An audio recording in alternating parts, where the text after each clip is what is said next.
జై శ్రీరామ్, జై గురుదేవ్.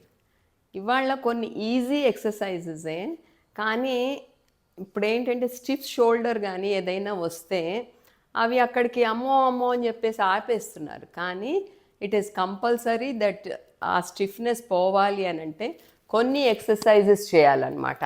సో అవి ఎలాగా, ఇప్పుడు ఏంటంటే ఇటు నుంచి ఇటుకి, ఇటు నుంచి ఇటుకి, ఇటు నుంచి ఇటుకి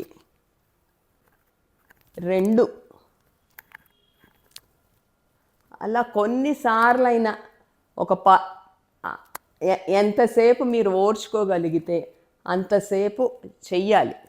చేస్తే కానీ ఇది పోదన్నమాట.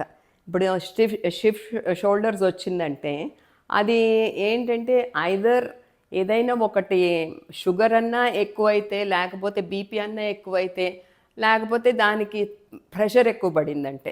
ఇప్పుడు ఏంటంటే ఎప్పుడు వంటలోనే ఏదైనా చేస్తూ ఉన్నారనుకోండి, అప్పుడు లెఫ్ట్ హ్యాండ్ యూస్ చేయడం, ఇప్పుడు వంటదని మీకు తెలిస్తే కనుక మళ్ళీ లెఫ్ట్ హ్యాండ్ కూడా యూస్ చేయడం నేర్చుకుంటే అప్పుడు దీని మీద అరిగిపోవడాలు అట్లాంటివి ఉండవు అనమాట.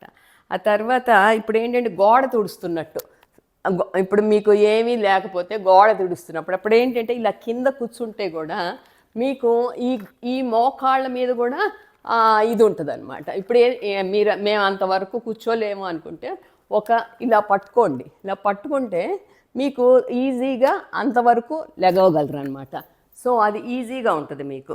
అదంతా గోడ పైనుంచి కిందకి, కింద నుంచి పైకి, ఇటు సైడ్లకి అలా తుడుస్తున్నట్టు ఇప్పుడు ఏంటంటే మనం ఏమీ చేయకపోతే అది చేస్తున్నట్టు నటించండి మీరు. ఇలా ఆ తర్వాత ఇలాగా ఫిస్ట్లు ఇవన్నీ రోజు చేయకపోతే ఇవన్నీ స్టిఫ్ అయిపోతాయి.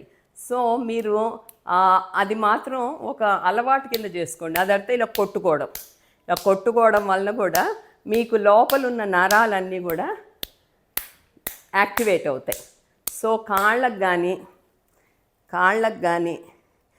ఇప్పుడు ఇది ఏంటంటే ఇవన్నీ ఏంటి రోజు ఇవే చెప్తుంది అని చెప్పేసి ఇవన్నీ ఏంటంటే చెయ్యకే. ఇప్పుడు అవన్నీ ఇప్పుడు రోజు చెప్తా ఉన్నా ఎందుకు చెప్తా ఉందిలే అని చెప్పేసి కనీసం చేస్తారన్న ఉద్దేశంతో చెప్తున్నానండి. సో జై శ్రీరామ్, జై గురుదేవ్.